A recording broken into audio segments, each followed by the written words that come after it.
Class, welcome back बच्चों। तो प्यारे बच्चों, स्टार्ट कर रहे हैं नया लेक्चर।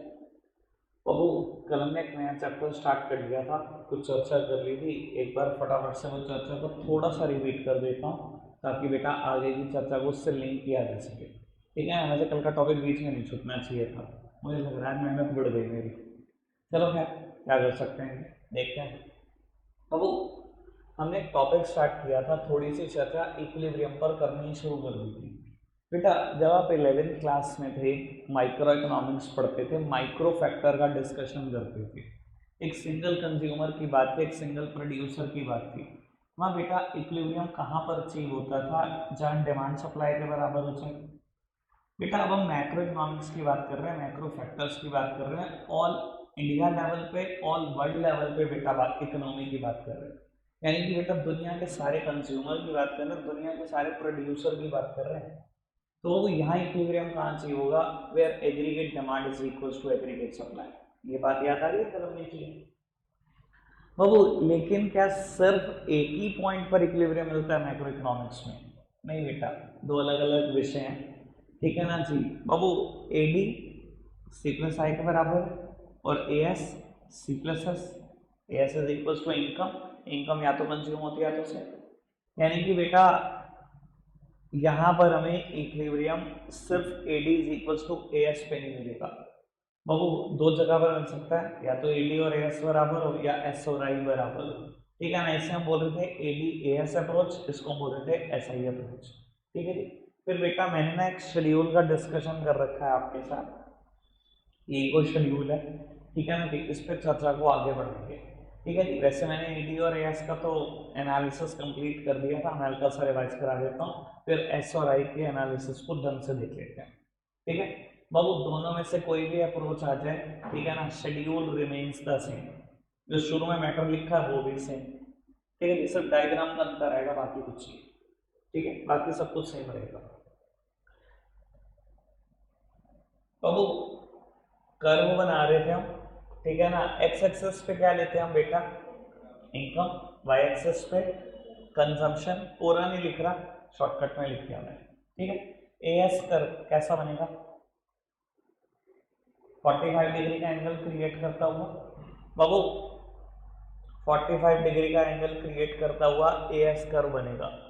सिर्फ एनालिसिस करो अब ये इन 4 पॉइंट पे।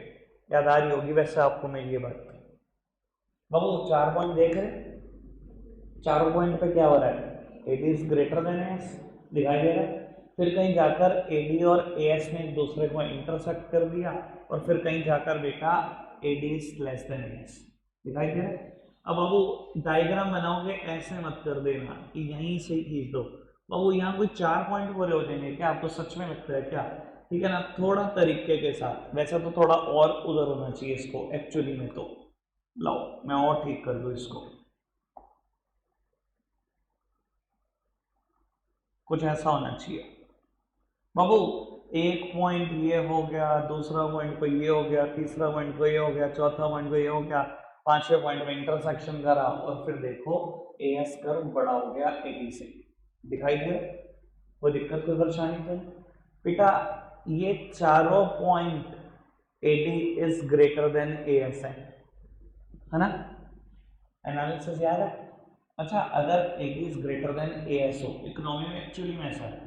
मान लो डिमांड बहुत ज़्यादा है, सारे प्रोड्यूसर मिलकर भी सप्लाई नहीं कर पा रहे उतनी क्वांटिटी जितनी डिमांड है, क्या होगा? सर देखो, सबसे पहले सारे प्रोड्यूसर कोशिश करेंगे कि प्रोडक्शन बढ़े, किसी भी हाल में प्रोडक्शन बढ़े, हम डिमांड को मीट आउट करें। ठीक है, और वो प्रोडक्शन बढ़ाने के लिए बेटा वो ऑब्वियस सी बात है, नौकरियां बढ़ानी पड़ेंगी।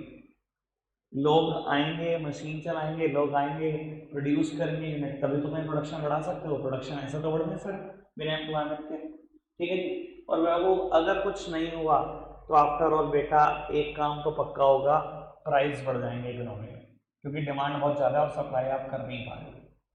ठीक है ना जी, याद है एनालिसिस? और बाबू, ये कौन सा पॉइंट है बोलो? इक्विलिब्रियम। 3 नाम है इसके, इक्विलिब्रियम, इफेक्टिव डिमांड या पॉइंट ई, कुछ कह लो तीनों में से। मुझे कोई फर्क नहीं पड़ता। इक्विलिब्रियम पॉइंट ई या effective demand, where AD is equals to AS, इसे हम बोलते हैं इक्विलिब्रियम का पॉइंट है। ठीक है बाबू, एएस बड़ा है एडी से, यहाँ पर दिखाई दे रहा है बाबू, एएस कर बहुत ऊपर है एडी से। बाबू ऐसी सिचुएशन में क्या होगा, जहां प्रोड्यूसर ने ज्यादा सप्लाई किया हुआ है, डिमांड ही नहीं आ रही उतनी। बाबू 1 साल कर लोगे, 2 साल कर लोगे, तीसरे साल थक जाएगा ना प्रोड्यूसर भी।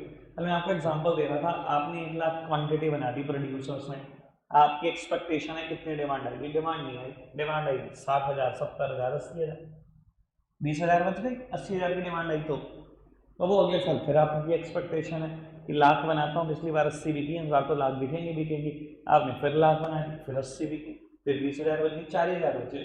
अब आप वो फिर क्या सोच रहे हो, फिर सोच रहे हो हायर लेवल पे कि इस बार तो पक्का आएगी लाख डिमांड। चलो अच्छा लाख के हिसाब से भी सोचो, 40 तो आपके पास पड़ी है, इस बार प्रोडक्शन कितना करोगे, 60 का ही तो करोगे। पिछले 2 साल में 1-1 लाख यूनिट बना चुके हो, इस बार 60 का ही तो करोगे। तो आपको दिखाई दे रहा है पिछले 2 साल के कंपैरिजन में मेरा प्रोडक्शन गिर रहा है, और प्रोडक्शन गिरेगा, पक्की बात है नौकरियां खा जाओगे आप लोगों की, क्योंकि पहले आपकी फैक्ट्री में इतने मजदूर हैं, इतने एम्प्लॉइज हैं जो 1 लाख यूनिट बना रहे हैं, अब 60,000 बनवानी है, कुछ तो एम्प्लॉय को निकालोगे ही ना, खाली बैठा के सैलरी तो नहीं दोगे ना। तो बाबू प्रोडक्शन कम करने की कोशिश की जाएगी, सीधा सीधा सा मतलब लोगों की एम्प्लॉयमेंट जाएगी। और बाबू इसके बाद भी अगर कुछ ना हुआ, मान लो बाबू अगले साल डिमांड 60,000 रह गई, फिर क्या होगा बेटा, प्राइसेस बढ़ जाएंगे मार्केट से। कोई दिक्कत कोई परेशानी तो नहीं, एनालिसिस क्लियर, कल इतनी बात कर दी थी हमने, आगे बढ़े बाबू। अब मैं ऐसा ही अप्रोच कर रहा हूँ, यही लिख देता हूँ ऐसा ही अप्रोच, यानी कि दोनों अप्रोचेस में सिर्फ डायग्राम का फर्क होगा और कुछ भी नहीं, कुछ भी नहीं। ठीक है जी, बाकी सब कुछ सही। एक काम कर लो, ये 4 पॉइंट देखना, वैसे तो दिखाई दे रहे, आई का ऊपर है एस से, फिर कहीं इंटरसेक्शन है, फिर कहीं सेविंग कर ऊपर निकल गया। बाबू जहां एडी और एएस बराबर है, क्या आपको दिखाई दे रहा है वही एस और आई भी बराबर है, क्या आपको दिखाई दे रहा है ये वही इनकम है 400 की इनकम, जहां एडी और एएस भी बराबर है और एस और आई भी बराबर है। कोई दिक्कत कोई परेशानी तो नहीं, शेड्यूल देख लिया ढंग से, डायग्राम का डिस्कशन करें, चलो।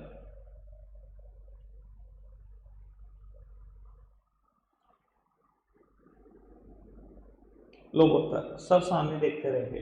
सर आई कर्व की प्रॉपर्टी याद है, लास्ट चैप्टर में पढ़ी थी, हमेशा ऑटोनोमस है ना, हमेशा कांस्टेंट है ना बाबू, it is the straight line parallel to the x axis. तो बाबू हमने एक स्ट्रेट लाइन बना दी parallel to the x axis, कोई दिक्कत कोई परेशानी तो नहीं। सेविंग कर्व भी याद है यार आपको, बहुत अच्छे से याद करो, एग्रीगेट सप्लाई में बनाया था, start with Y dash axis, यानी कि नीचे डिससेविंग्स होती हैं, कहीं आकर जीरो हो जाती हैं, और फिर ये पॉजिटिवली स्लोप्ड कर्व हो जाता है, यानी कि देखने में कुछ ऐसा सा होगा। पक्की बात, समझ में आ रही बात।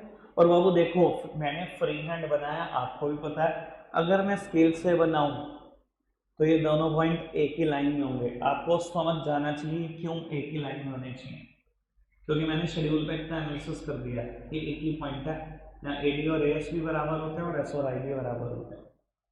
क्या मैं क्लियर होगी तो किस बात को लेकर, पक्की बात, एनालिसिस करते इस पर भी। बाबू आप शुरू के ये 4 पॉइंट को देखो, आपको दिखाई दे रहा है यहाँ पर I is greater than S, ये देखो ये आई का कर्व है, बहुत ऊपर है, एस तो भी डिससेविंग्स नहीं है, फिर कहीं जाकर जीरो हुआ, फिर कहीं जाकर एस और आई बराबर हुए, पहले तो आई ऊपर चल रहा है ना एस से, ये बात शेड्यूल से भी विजिबल है कि आई कर्व बहुत ऊपर है शुरू के 4 पॉइंट में एस से, ठीक है ना जी। और बाबू अगर आप देख पा रहे हो यहाँ प्रोड्यूसर डिससेविंग्स ही तो कर रहा है, और अगर बड़े समझदार हो भाई, प्रोड्यूसर सेविंग नहीं कर रहा, डिस सेविंग कर रहा है, जोड़े हुए भी पैसे उठा उठा के ला रहा, बिजनेस में डाल रहा है, यानी कि सोच फिर वही है, प्रोडक्शन बढ़ाने की सोच है, और प्रोडक्शन ऐसे तो बढ़ने का नहीं बेटा, नौकरियां बढ़ानी पड़ेगी। प्रोड्यूसर डिस सेविंग कर रहा है, घर में जो पैसे पहले जोड़ के ले गया था ना, वो भी तोड़ तोड़ के बिजनेस में ला रहा है, यानी कि उसको उम्मीद हो चली है कि मार्केट में कुछ डिमांड आने वाली है। जिस सेविंग करके पैसा ला रहा है बिजनेस में, प्रोडक्शन तो बढ़ाना चाह रहा है, ठीक है नहीं, और प्रोडक्शन ऐसा तो बढ़ेगा नहीं, नौकरियां बढ़ानी पड़ेगी, कोई दिक्कत तो नहीं। फिर कहीं इंटरसेक्शन पॉइंट ई इक्विलिब्रियम इफेक्टिव डिमांड, ठीक है। उसके बाद हाँ जी सर, उसके बाद एसेस ग्रेटर देन है, ठीक है ना जी। अब समझदार हो, प्रोड्यूसर सेविंग बढ़ा चुका है, बिजनेस से पैसे निकाल निकाल के घर लेके जा रहा है बेटा, यानी कि अब उसका मोह उठ गया। अब वो क्या कोशिश कर रहा है, प्रोडक्शन को कम कर दो, पर ऐसे तो प्रोडक्शन कम करेगा नहीं, नौकरियां खाई जाएगा पूरा नेसेसरी।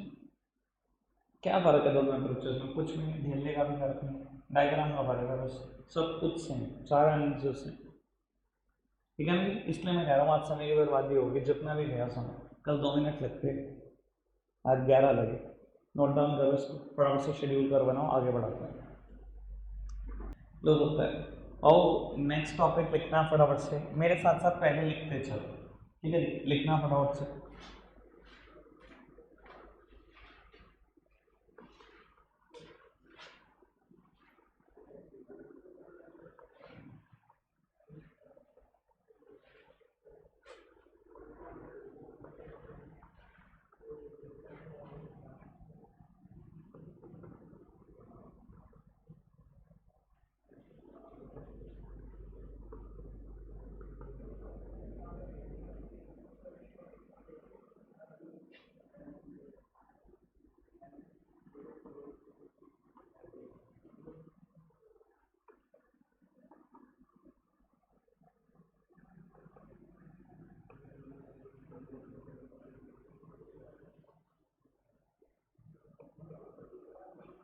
बाबू बातें नहीं, स्पीड बढ़ाकर लिखो, मुझे टॉपिक पूरा करना है, समझा के जाना है।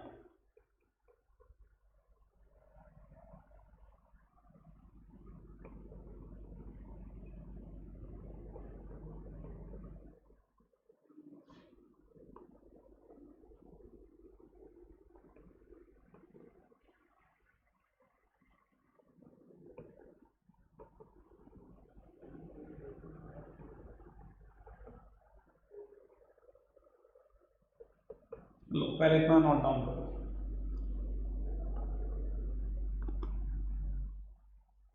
वैसे बात ये समझ आने में भी 10-12 मिनट लगेंगे, जो मैंने दोनों बातें लिखी हैं समझ आने में 10-12 मिनट लगेंगे, लेकिन आप सामने देखो, मैं हल्का सा ओवरव्यू दे देता हूँ बाबू। मैं इस बात को समझाऊंगा तो भी एक एग्जाम्पल से, लेकिन फिर भी बता देता हूँ क्या लिखा है बाबू। ये कहता है an initial increase in the investment lead to the greater increase in the income. कहने का मतलब बड़ा सिंपल सा है कि अगर आप इकोनॉमी में इन्वेस्टमेंट बढ़ाते हो ना, मान लो मैंने इन्वेस्टमेंट बढ़ा दी 500 करोड़ से इकोनॉमी में, तो ये कहता है इनकम सिर्फ 500 करोड़ से नहीं बढ़ेगी, इनकम कहीं गुना बढ़ेगी। कहता है थोड़ी सी इन्वेस्टमेंट डालो, आपने 10 रुपए डाले इकोनॉमी में, इन्वेस्टमेंट करी, तो इनकम कभी भी 10 रुपए से नहीं बढ़ेगी, कहीं गुना बढ़ेगी। अच्छा जी, ऐसा सच में होता है क्या? इन्वेस्टमेंट बढ़ाने से क्या इनकम सच में कहीं गुना बढ़ती है क्या? बेटा कहीं गुना बढ़ेगी। चलो भाई प्रूव भी करेंगे इस चीज को। बाकी जिसका कहने का मतलब है, अगर मेरे को उसको न्यूमेरिकल सेंस में डिफाइन करना हो, तो बाबू ये कहता है मल्टीप्लायर, क्या कहता है, an initial increase in the investment lead to the greater increase in the income.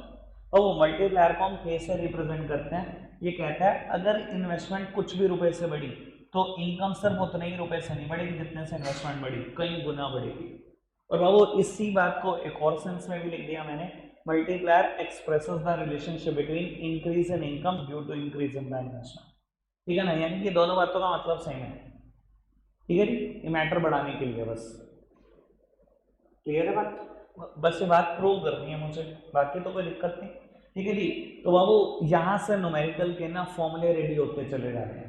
दो फॉर्मूले तो अभी हमने पढ़ लिए, इक्विलिब्रियम के एडी और एस बराबर होगा, इक्विलिब्रियम का एस और आई बराबर होगा, दो तो वो पढ़ लिए, एक ही है, ठीक है जी।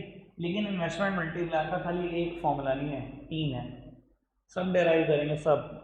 एक तो तुम्हारे सामने देखो, थ्योरी से निकाल दिया मैंने फॉर्मूला, मैंने तो रटने की कहा ही नहीं, कुछ रटो या कोई जरूरत है, ठीक। दो और बनाते हैं, आओ जी, सब सामने देखना नहीं तो। बाबू इनकम या तो कंज्यूम होती है या तो से। लास्ट चैप्टर में न्यूमेरिकल भी बहुत करे इस चीज पर। अच्छा, अगर इकोनॉमी इक्विलिब्रियम में है तो क्या एस और आई बराबर होगा? अगर इकोनॉमी इक्विलिब्रियम में तो एस की वैल्यू आई पुट कर सकता हूँ, कोई दिक्कत तो नहीं। Both sided divided, sorry both sided multiplied by delta, कोई दिक्कत तो नहीं। Both sided divided by delta Y.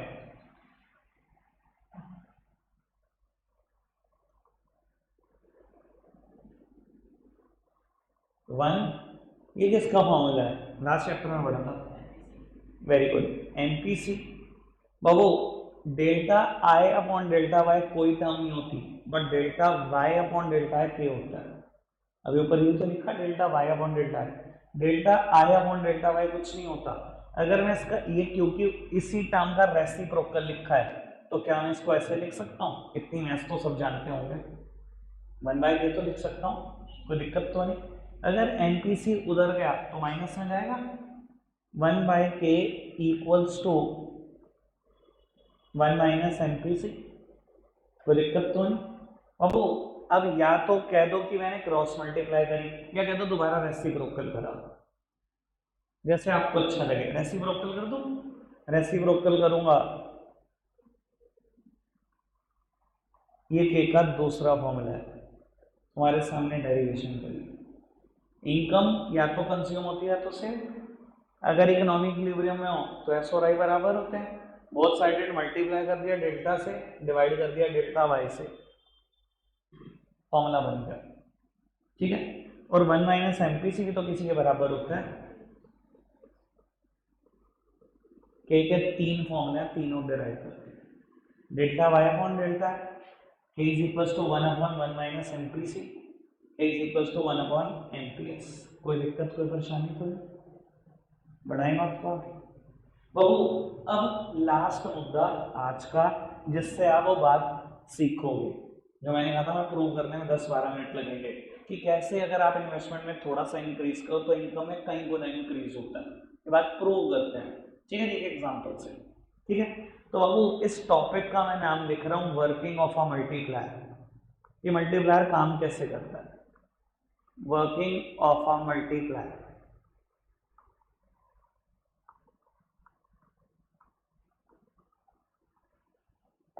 एक सेकंड,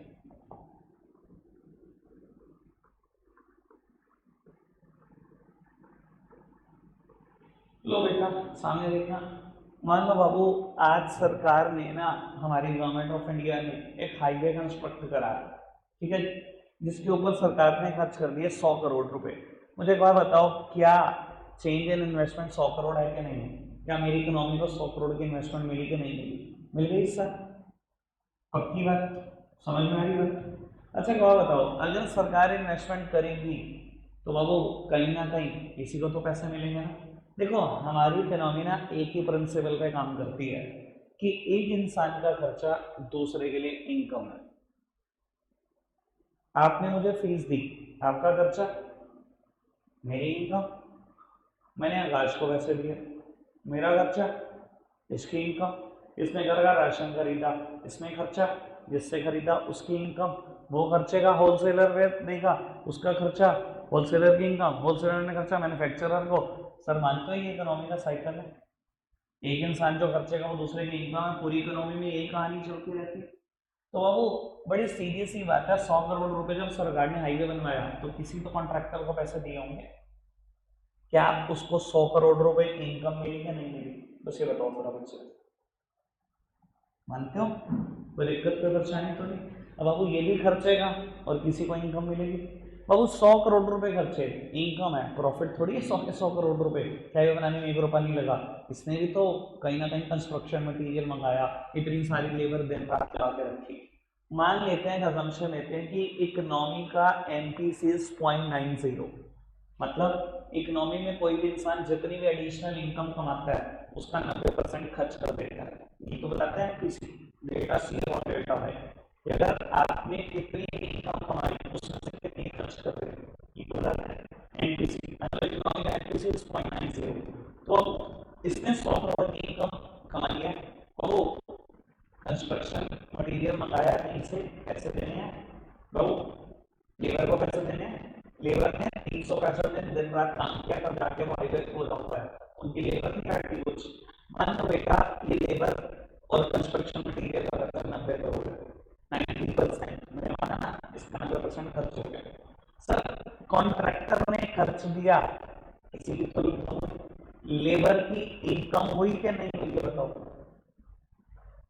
भाई। एक इंसान का खर्चा दूसरे की इनकम है, कॉन्ट्रैक्टर ने खर्चा, तो बाबू लेबर की इनकम उस कंस्ट्रक्शन मटीरियल वालों की इनकम। बाबू लेबर के घर पे भी तो खाना पाना चाहिए ना, ये चाहिए कपड़े पहनेंगे, खाना पीना खाएंगे, बाबू लेबर ने भी खर्च दिया 90%, क्योंकि इकोनॉमी का एमपीसी में कितना मान के चल रहा हूँ 90%। बाबू इसमें से 90% लेबर ने भी खर्च कर दिया, खाना खरीदने में, राशन पानी खरीदने में, कपड़े लत्ते खरीदने में खर्च दिया। बाबू जिनसे खरीदा उनकी इनकम, जिन रिटेलर से खरीदा उनकी इनकम। अब रिटेलर भी खर्चेगा बेटा, किससे खरीदेगा, होलसेलर से खरीदेगा, होलसेलर में खर्चा करेगा, होलसेलर की इनकम। और एक कहानी इकोनॉमी में एज इट इज चलती रहेगी, पता कब तक चलती रहेगी, जब तक ये 1000 करोड़ नहीं हो जाता। और अगर ये 1000 करोड़ हो जाएगा ना, तो 90% खर्चा है इकोनॉमी में, तो ये 900 करोड़ हो जाएगा, यानी कि बचेगा कितना, 100 करोड़। ये कहानी चल रही है। अच्छा मुझे क्या सोच पड़ी कि मैंने 1000 करोड़ लिख दिया, 10,000 करोड़ लिखना चाहिए, 1,00,000 करोड़ लिखना चाहिए था। तो मैं कैलकुलेशन कर रहा हूँ जो आप नहीं देख पा रहे, मैं वो कैलकुलेशन आपको बताता हूँ क्या चल रही है मेरे दिमाग में। बाबू मैंने ना के का फॉर्मूला लगाया इंटेंशनली, वो आपको पता नहीं लगा।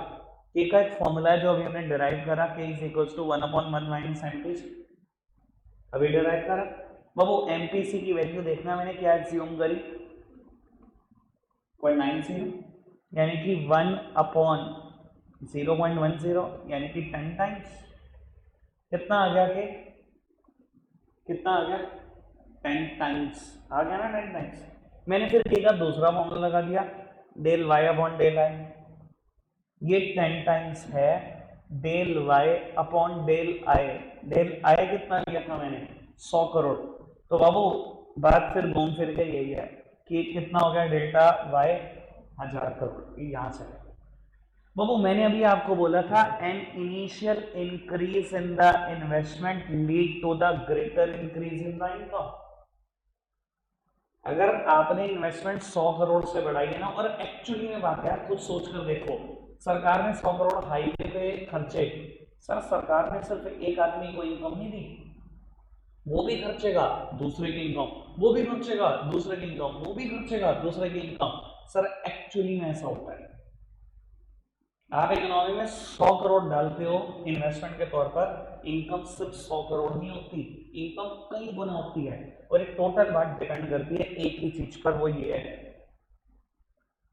देखो मैं आपको एक्चुअली बात बताता हूँ, इंडिया में के मतलब अगर प्रैक्टिकल बात करने में इंटरेस्टेड हो ना, तो थोड़ी सी प्रैक्टिकल बात बोल देता हूँ, 10 टाइम्स तो नहीं होता, क्योंकि हमारी इकोनॉमी में ना बेटा, हम जितनी इनकम कमाते हैं उसका 90% नहीं खर्चते।